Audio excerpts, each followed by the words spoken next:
पुराणस्यास्य पुण्यं सन्महापातकनाशनं भुक्तिमुक्तिप्रदं चैव शिवसन्तोषहेतुकम्।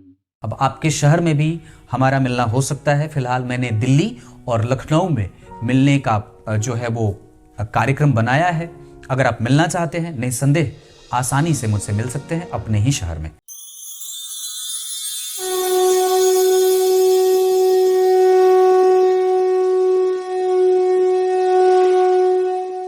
प्रिय दर्शकों, नमस्कार।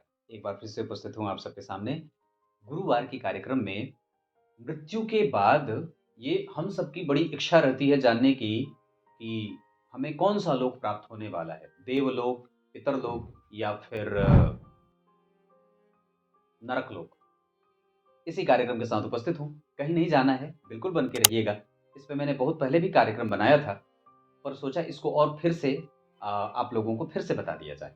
आइए विषय पे लेके आता हूँ। कार्यक्रम के आरंभ में मैंने शिव पुराण के महात्म्य अध्याय के दूसरे अध्याय के 13वें श्लोक पर हमारी यात्रा है, जिसमें सूत जी ने कहा है कि इस पुराण के श्रवण का पुण्य बड़े बड़े पापों का नष्ट करने वाला होता है, सांसारिक भोग तथा मोक्ष प्रदान करने वाला होता है, और ये भगवान को प्रसन्न करने का सबसे साधारण और सबसे उत्कृष्ट कार्य है, ऐसा कहा गया।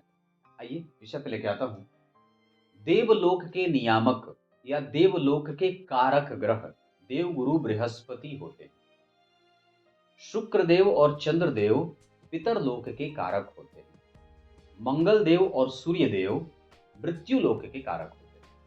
मतलब इन ग्रहों का संबंध इन लोकों से है।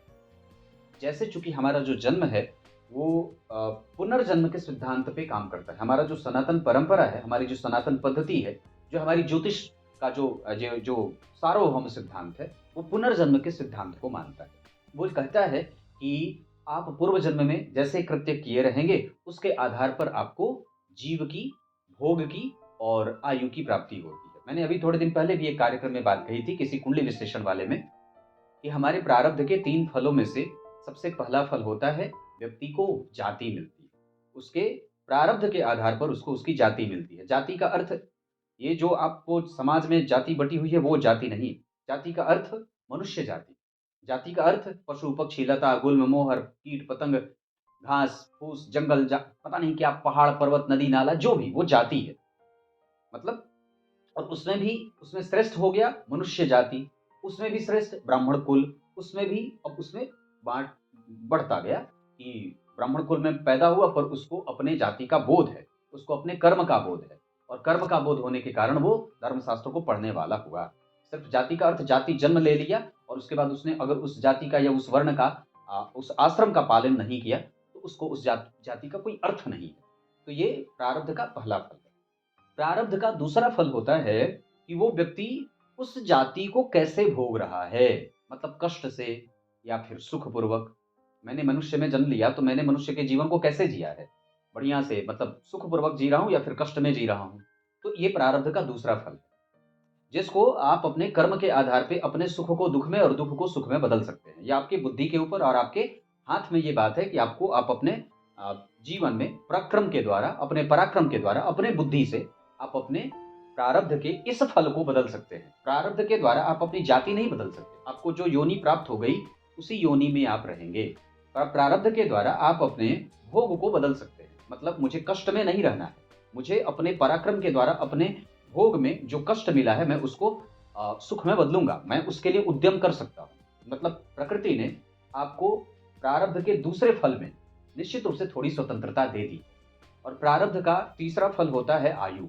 मतलब उसमें भी आपका कोई विशेषतया कोई आपका उसमें बहुत ज्यादा बल नहीं है। मतलब आपको जितनी आयु मिली है आप उतनी आयु भोगेंगे।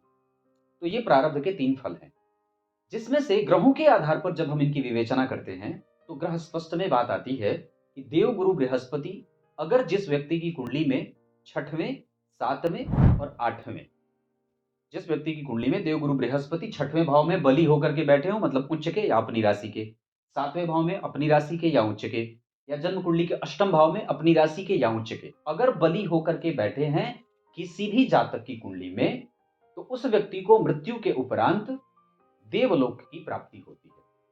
ये पहली बात है। अब ये बातें बदलेंगी, कब बदलेंगी कि आपका कर्म कैसा है।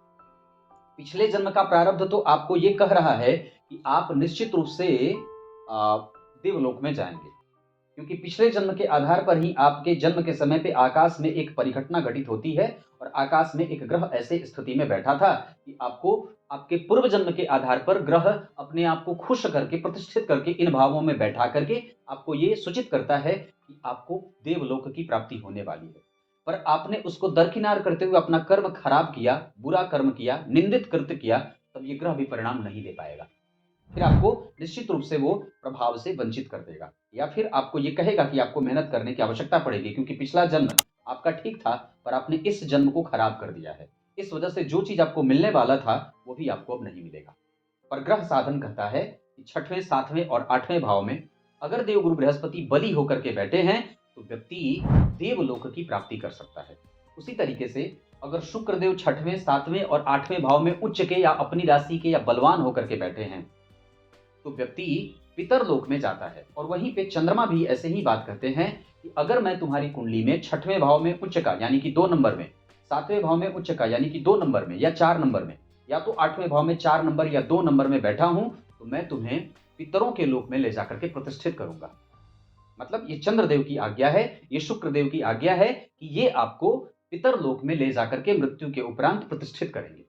और बात करते हैं सूर्य और मंगल की, तो सूर्य और मंगल अगर जन्म कुंडली के 6वें, 7वें और 8वें भाव में उच्च के या बली होकर के बैठे हैं, यानी कि 1 नंबर में या तो 5 नंबर में सूर्य बैठे हैं, या तो मंगल 1 नंबर में या तो 10 नंबर में बली होकर के, या तो 8 नंबर में। मतलब अगर मंगल और सूर्य अपनी अपनी राशि के या उच्च की राशि में 6वें, 7वें और 8वें भाव में बैठेंगे तो व्यक्ति मृत्यु लोक में ही आएगा।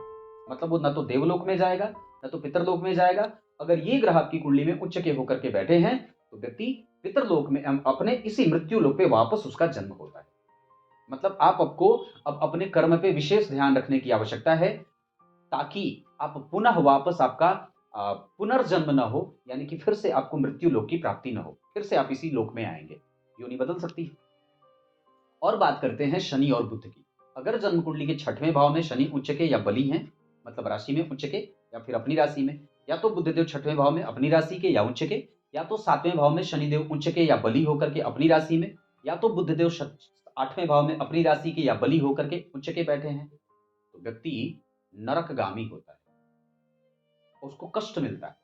इसी वजह से व्यक्ति को अपने प्रत्येक दिन के प्रत्येक पल, प्रत्येक क्षण में अपने आप को भगवान के सन्निकट रख करके रखना चाहिए, क्योंकि जैसा विचार रख के आप मृत्यु का वर्ण करेंगे वैसे ही लोकों की प्राप्ति होती है, वैसे ही योनि की प्राप्ति होती है, वैसे ही सुख और दुख की प्राप्ति होती है।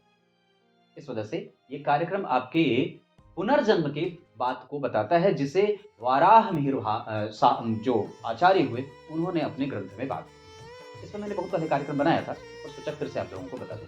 तो इस कार्यक्रम के इसी वजह से मैंने थंबनेल लिखा था, मृत्यु के बाद किस लोक में जाएंगे आप। तब तक के लिए बहुत बहुत नमस्कार।